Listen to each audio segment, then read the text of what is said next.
this morning, ang ating pong team ay nagbubuhat sa aklat ng John chapter 5, verse 39 and verse 46. So Jesus is the Creator. No? Ang ating Panginoon ay manlilikha. Naniniwala ba kayo doon? Praise God. Siya po ang ating manlilikha. At ang ating Panginoon, mga kapatid, ang dahilan ng lahat kung bakit po tayo nag-e-exist. Kung bakit po tayo nandito sa mundong ito, mga kapatid. So, let us read these verses from the book of John chapter 5, beginning verse 39. So, you search the scriptures because you think that in them you have eternal life. Inyo daw pong sinasaliksik ang mga kasulatan sapagkat iniisip ninyo na dito ay may buhay na walang hanggan. Verse 46, sabi diyan, for if you believe Moses, you would believe me, for he wrote of me. Kung naniniwala kayo kay Moses, no? Sabi po ng ating Panginoong Jesucristo, maniniwala rin kayo sa akin. Sapagkat ang lahat ng sinulat ni Moises ay tungkol sa akin. Sabi ng ating Panginoon. So pinagpala na ng ating Panginoon ang kanyang mga salita. So once again, ang ating pong tema sa araw pong ito ay Jesus the Creator. Praise God. So siya po ang lumikha ng maraming bagay, ng lahat ng bagay, nakikita man natin o hindi. Amen? Praise God. So the fact that Jesus is the Creator makes Him a true God. No? Kasi hindi po pwedeng lumikha ang isang ordinaryong tao. If you are the Creator, that means you are a true God. Kaya yan po ang ating pong nais ipabatid sa lahat ng tao na ang ating Panginoong Jesucristo is not merely a man, gaya ng ating pong nasaksihan during His lifetime in this world, but He is also the Creator according to the Scriptures. Tingnan niyo po mga kapatid. Bago ko po pasimulan yung ating pong aralin, siguro naman mga kapatid, nakikita niyo yung larawang ito. No? Ito po ay tinatawag na ano? Galaxy. No? So naalala niyo na yung mga panahon na tayo po ay nanonood ng mga anime o mga cartoons. So ito po ay nakikita natin doon, no? Kaya yung science, madali nyo naintindihan kasi mahilig kayo manood ng cartoons, no? So yan po yung galaxy. So sa kalawakan po mga kapatid, merong tinatawag na galaxy. So yung galaxy mga kapatid ay nasa loob ng galaxy yung tinatawag na solar system. Di ba? So tingnan niyo po yung solar system. Praise God. Yan. So, sino nakakabisado ng solar system? O, babalikan po natin yung ating pong mga araling pang-elementarya. No? Sa solar system, syempre nasa gitna yung araw o yung tinatawag nating sun. Di po ba? So, kasunod po ng sun, makikita nyo dyan yung planet na tinatawag na Mercury. Okay? So, Dex is Venus. Pangatlo po ay ang Earth at ang Mars, Jupiter, Saturn, Uranus, and yung panghuli, mga kapatid, ay yung Neptune. No? Yung,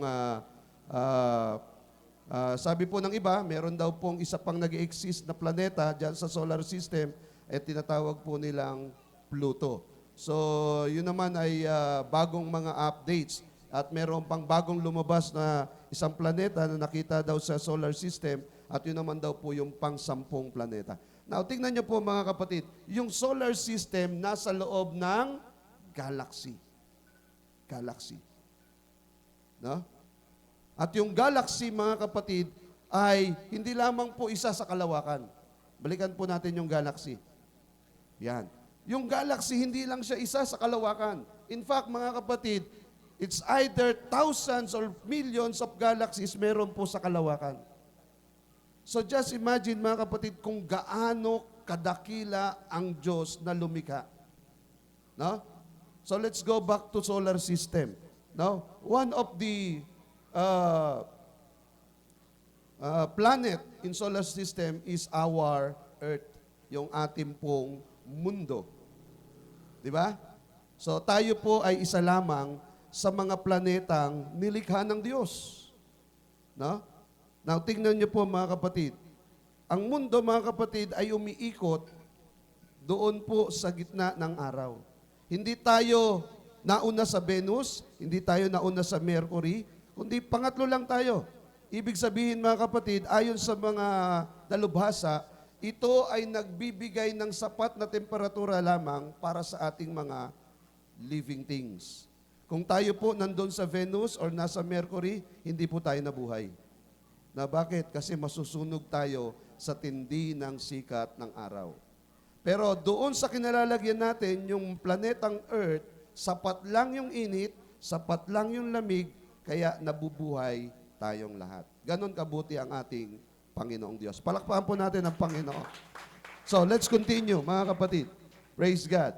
Now, gusto po natin makita yung mga scientific discoveries na ito bilang bahagi ng kumpirmasyon na ang Diyos ay mabuti sa ating lahat.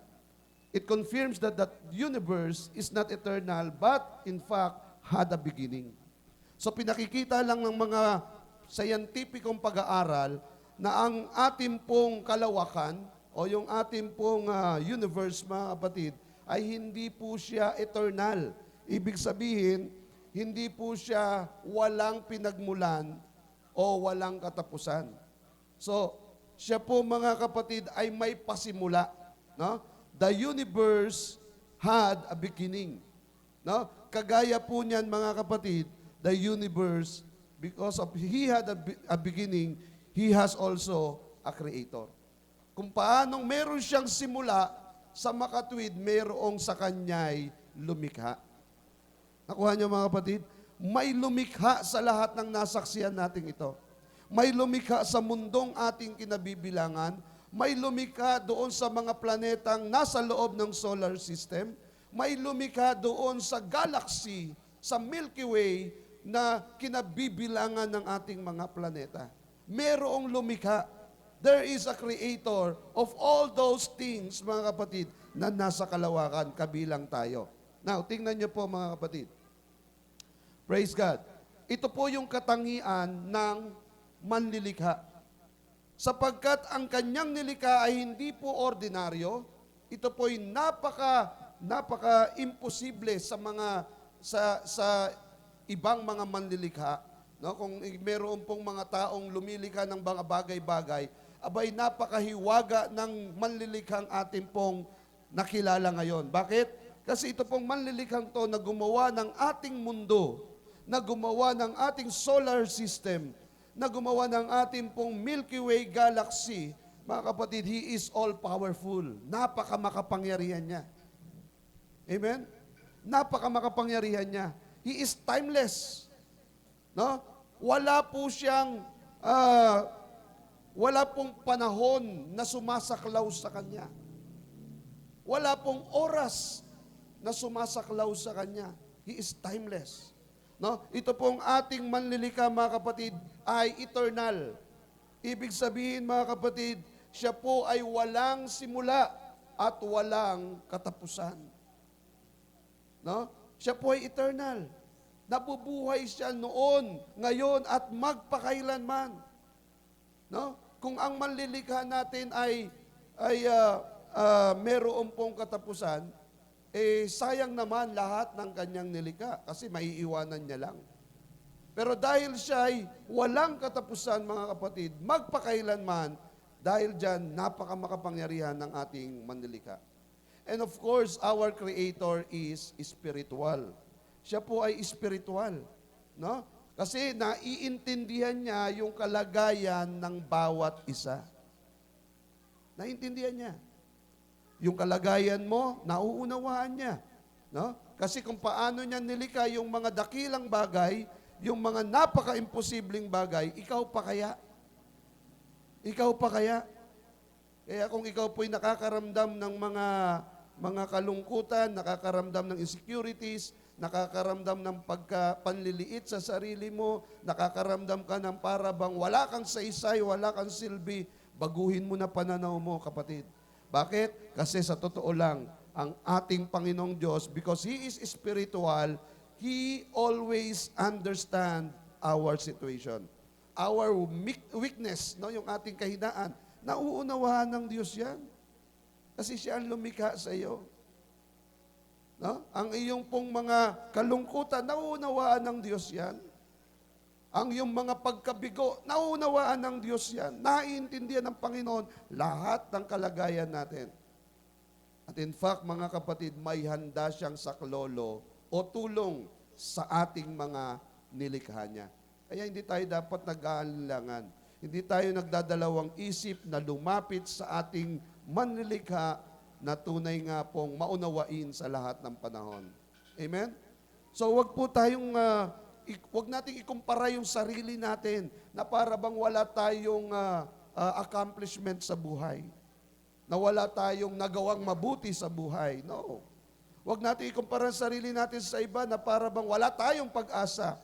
Because your Creator, ang manlilikha mo, ay may plano na sa iyo noon pa man. Amen? Palakpakan natin ang Panginoon. May plano na siya sa iyo noon pa man. Sabi nga ng salita ng Diyos, hindi ka pa isinisilang, nandoon ka pa lamang sa sinapupunan ng iyong ina, kilala ka na ng Panginoon. At may plano na siya sa iyo. Ang ating manlilika ay hindi po material. Kung tayo po mga kapatid ay nabubulok at sa bandang muli ang ating katawang lupa ay nauuwi sa alabok, ang ating manlilika hindi po ganon.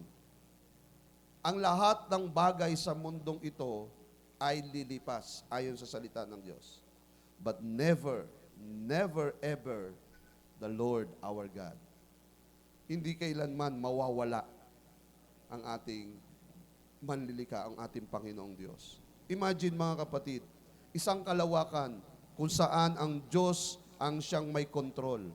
Lumipas man ang mundo, nawala man ang mundo, but the God, our superior Lord, mga kapatid, nag-e-exist pa rin. At mag-e-exist pa rin habang panahon. Lilipas ang mundo, mawawala ang mundo, pero hindi ang Diyos. Kasi hindi siya material thing. Amen? So let's continue. Tingnan niyo po mga kapatid. Since nothing compelled, no, the Creator to create, wala naman pong nag-udyok sa Kanya. Di ba? Meron bang nag-utos sa Diyos na lumikha siya? Meron bang nag-utos sa Diyos na siya ay lumikha ng mga bagay-bagay? Wala po. Kasi siya po ang nasusunod sa Kanya pong mga kagustuhan. Because He is God Almighty. He is all-powerful God. So since nothing compelled the Creator to create, then He must also have the will and purpose. Sa makatwid, kung bakit siya lumikha, kasi meron siyang layunin. At ito'y meron ding kaakibat na kalooban. Because of will and purpose, God created everything. Amen? Bakit ka nilikha ng Diyos? Hindi dahil nagustuhan niya lang. Bakit ka nabubuhay sa mundong ito? Hindi dahil sa, nagustuhan lang ng Lord. Hindi po. Ikaw po ay nilikha ng Diyos. Nag-exist ka sa mundong ito sapagkat may kalooban at layunin ang Diyos sa iyo. There is a will and purpose behind your existence. Amen? Kaya wag mo sabihin na nandito ka sa mundo para wala lang. O nandito ka sa mundo dahil sa siguro nagkamali lang ang magulang mo sa iyo. No. Kasi marami rin nagkamali pero hindi naman nabuhay yung kanilang mga anak. Pero the fact na ikaw ay nabuhay at nag-exist ka ngayon, merong layunin ang Diyos sa buhay mo. Palakpakan po natin ang Panginoon. At dahil dyan mga kapatid, sikapin nating makilala yung lumikha sa atin, yung nagbigay ng buhay sa atin upang atin siyang pasalamatan, sambahin at papurihan, at luwalatiin sapagkat siya ang may kontrol ng buhay mo. At siya ang may kalooban sa buhay na yan. Amen? At huwag kang malulungkot kung sa tingin mo mga kapatid, parang iba ang sitwasyon mo. Parang iba ang kalagayan mo sa kalagayan ng ibang tao. Huwag mong ikukumpara ang sarili mo at pagkatapos mamaliitin mo ang sarili mo. No. Remember, brothers and sisters, nilikha tayo ng Diyos pare-parehas. May mata ba ang iba? May mata ka rin. May ilong ba yung iba? May ilong ka rin. Iba lang ang sukat. May bibig ka ba? May bibig ba sila? May bibig ka rin. Maging anuman ang mga sizes ng iyong mga parte ng katawan, mga kapatid, it doesn't matter. No? Bakit? Ang mahalaga, kinumpleto ka ng Diyos. At dahil dyan, mga kapatid, dapat ka lamang magpasalamat at magpuri sa Panginoon. Nilikha ka ng Diyos ayon sa Kanyang layunin at kalooban. Amen? So, palakpakan natin ang Panginoon. Amen. Hallelujah. Praise God. So, God creates all things. Ang lahat ng bagay ay nilikha ng Diyos. Okay, sabi dyan mga kapatid, He created all things with wisdom, artistry, and order. Tama po? Praise God. So lahat daw po ng bagay ay nilikha ng Diyos, no? Nang may karunungan, no? Artistry, meron pong tawag dito sa Tagalog, mga kapatid. Anong sa Tagalog yung artistry? Pagkamalikhain. Gandang Tagalog. Ano? So, praise God. May karunungan, may pagkamalikhain, at may kaayusan. So, ganyan po ang ating makapangyarihang Diyos. No? Nilikha niya ang lahat ng bagay sa ganito pong konsepto, sa ganito pong kalagayan. So, that means, mga kapatid, hindi ka para mag-alala. Hindi ikaw para kutyain ang lumikha sa iyo. Kasi nilikha ka niya na mayroong pagkamalikhain. Then, He created with process and sequence. Hindi niya nilikha ang mga bagay-bagay tapos nagkakabanggaan, nagkakagulo-gulo. No? He created all these things with process and sequence. Nagkakasunod-sunod, nagkakaayon-ayon. At maaayos ang lahat ng bagay. No? At ito pa mga kapatid, that produce functional, elegant beauty. No? Functional and elegant beauty in providing a home and domain for man. So, lahat ng ginawa ng Panginoong Diyos, mga kapatid, no? Lahat ng nilikha niyang may karunungan, nilikha niya ng mayroong pong pagkamalikhain, nilikha niya ng may kaayusan, mga kapatid. Praise God. He created all these things with process, no? And sequence. Wala pong pagkakagulo-gulo, hindi nagbabanggaan, walang contradictions, no? Nilikha niya ang lahat ng yan, mga kapatid. And it produced functional, elegant beauty. Wow. For what? Sabi diyan, mga kapatid, in providing a home and domain for you. No? Upang bigyan ka ng iyong matitirhan, tatahanan, no? Praise God. No? At ito po'y magiging pag-aari mo, magiging kapaligiran mo. Praise God. Lahat ng yan, mga kapatid, nilikha ng Diyos para sa iyo. Amen? In order lahat ng ginawa ng Panginoon. Imagine, mga kapatid, kung hindi po in order ang ginawa ng Panginoon, let's say na lang, mga kapatid, yung mukha mo. No? Yung mukha mo, mga kapatid, na may dalawang mata. In order yan. How if kung yung dalawang mata nandito sa likod? Paano ngayon gagawin mo? Eh di nandito yung lakad mo pag ganun. Nandito kasi yung mata eh. No? So in order yan, nandyan sa harapan para sabay-sabay ang galaw ng buong katawan at ang mata ang magkokontrol. O wag mo nang kutyain pa yung mukha mo, yung mata mo, kung siya ba'y malaki, maliit, o kung ano man. No? Ang mahalaga, mga kapatid, binigyan ka ng Panginoon ng mata upang iyong magiging gabay. So, ito po ang ating Panginoong Diyos. He creates all things. No? Next. Like an artist. Tignan niyo po. He daily added brushstrokes. Then he stepped back at each days and to survey his handwork, and with pleasure said, "It is good." Alam niyo po yung Panginoon in the book of Genesis chapter 1, no? Kung saan nilikha niya ang lahat ng bagay ayon sa kanyang kalooban.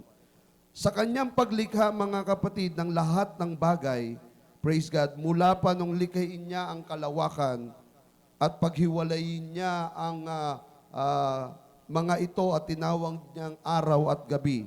At nilikha niya ang lahat sa loob ng 6 na araw, at sa ika-7 araw siya po ay nagpahinga. At ang nasabi lamang po ng Panginoon, every time He finish His work, it is good. Mabuti. Amen? So nilikha niya, mga kapatid, ang langit at lupa. Sabi ng Panginoong Diyos sa kahuli-hulihan ng araw, mabuti. Kahit pa nung nilikha niya yung tao, no? Nung nilikha niya ang tao, mga kapatid, pagkatapos ng lahat, mga kapatid, sa araw na yon, ang sabi ng Diyos, mabuti. Ikaw lang naman ang nagsabi, pangit. Pero ang Diyos, nung nilikha niya ang tao, mabuti. It is good. Amen? So, imagine, brothers and sisters, kung ang lahat ng nilikha ng Diyos, tinawag niyang mabuti, sino tayo para hindi i-appreciate ito? Sino tayo para hindi tangkilikin, pasalamatan ng Diyos sa lahat ng kanyang nilikha, sapagkat sinabi niya na ang kanyang mga nilikha ay mabuti. Amen? Now, let's go to these final points. In the New Testament lenses, Jesus Christ is the Creator. If you will open the Bible, your Bible in the New Testament, no, sa Bagong Tipan, makikita mo that our Lord Jesus Christ is the Creator. Sabi po ng John chapter 1, verse 1 to 3, in the beginning was the Word, and the Word was with God, and the Word was God. He was in the beginning with God. The following sentence is this: all things were made through Him. Without Him was not anything made that was made. Sa Tagalog po, mga kapatid, lahat ng bagay ay nilikha sa pamamagitan niya. At walang nalikha ng hindi sa pamamagitan niya. So the Lord Jesus Christ, mga kapatid, created all these things. And all these things was made through Him. Therefore, the Lord is our Creator. Another verse, mga kapatid, in the Bible, in Colossians chapter 1, verse 16. For by Him all things were created. Sa Kanya ang lahat ng bagay ay nilikha, in heaven and on earth. So sa langit at sa lupa. Visible and invisible. Whether thrones or dominions, or rulers or authorities, all things were created through Him and for Him. Ang lahat daw po ng bagay ay nilikha sa pamamagitan ng ating Panginoon. Lahat ng nilalang sa langit at sa lupa. No? Maging yung mga trono, mga kapangyarihan, no? Lahat ng bagay ay nilikha sa pamamagitan niya at para sa Kanya. Alam niyo ang Diyos, mga kapatid, praise God, He created all these things for Him and for Him alone. Nilikha ka niya, hindi para kung kanino, para sa Kanya. Para sa Kanya. Wala namang pinagregaluhan ng Panginoong Diyos. Nilikha niya ang isang bagay because of will and purpose, and He created all those things for Him, para sa Kanya.